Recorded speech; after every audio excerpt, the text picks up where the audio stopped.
Hi, this is Andre, and thanks for checking out Synthosophy. Synthosophy is scientifically integrating the wisdoms of history, based on fact and truth, into our present culture. Let's take a little side trip today. We call them side lights. We'll take a look at side light number 2. The theme of which is question your perception. Looking at this picture, what do you see? I'll give you a second or two. Do you see two men's profiles looking at each other? Do you see the chalice, all white in the middle? Let's do another one. Look at this one. What do you see?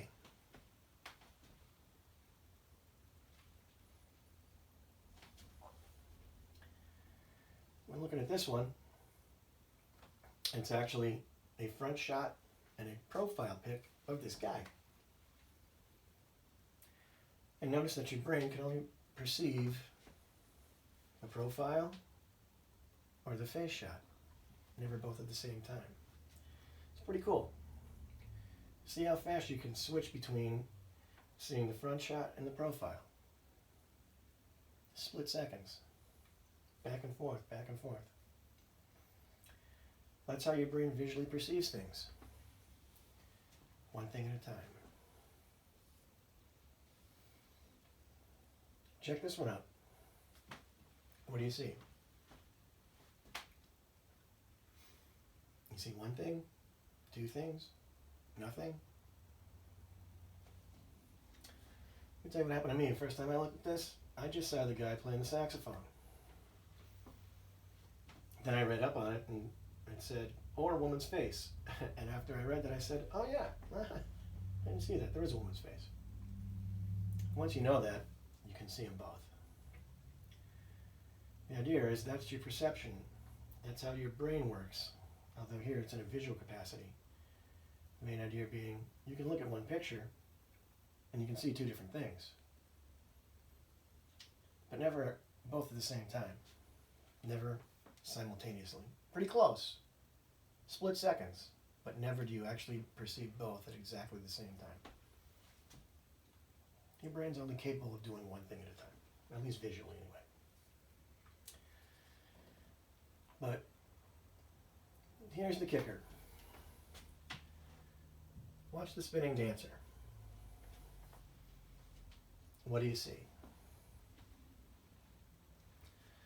We'll let this one go for 10 or 20 seconds. Keep taking a look at it. What do you see?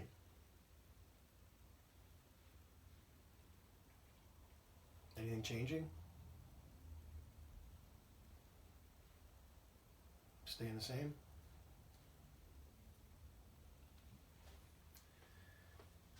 Let me tell you what happened to me when I first watched the spinning dancer.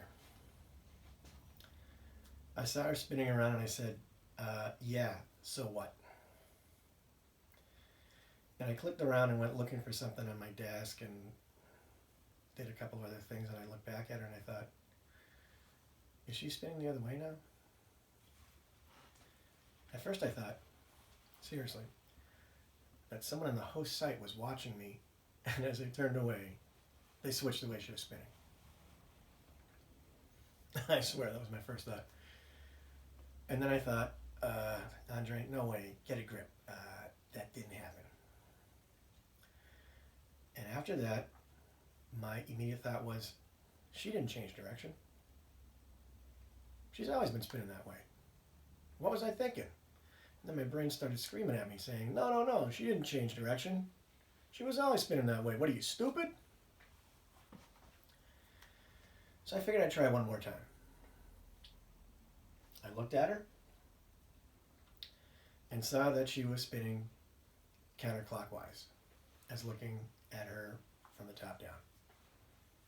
And I wrote that down. And the time too. I wrote down counterclockwise, 10:16.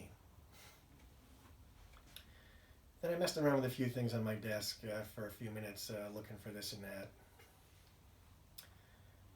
And out of the corner of my, again, I noticed that she might have changed direction. So I looked back at her, pictured what she looks like from the top down, and sure enough, she was spinning clockwise. So I wrote that down, clockwise, 10:18.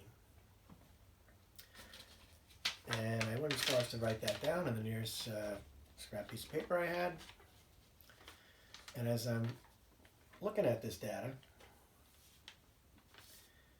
I told my primitive brain, I said, see, you were wrong. Here's the data. She did change direction. And my primitive brain thought for a second and said, yeah, okay. I guess you're right. Yeah, what was I thinking? Well, what was thinking at that point was the evolutionary, more primitive part of my brain, as in maybe that of Australopithecus or Homo habilis, dominating my thought, instinctively screaming at me saying, no, no, no, she didn't change direction, get a clue.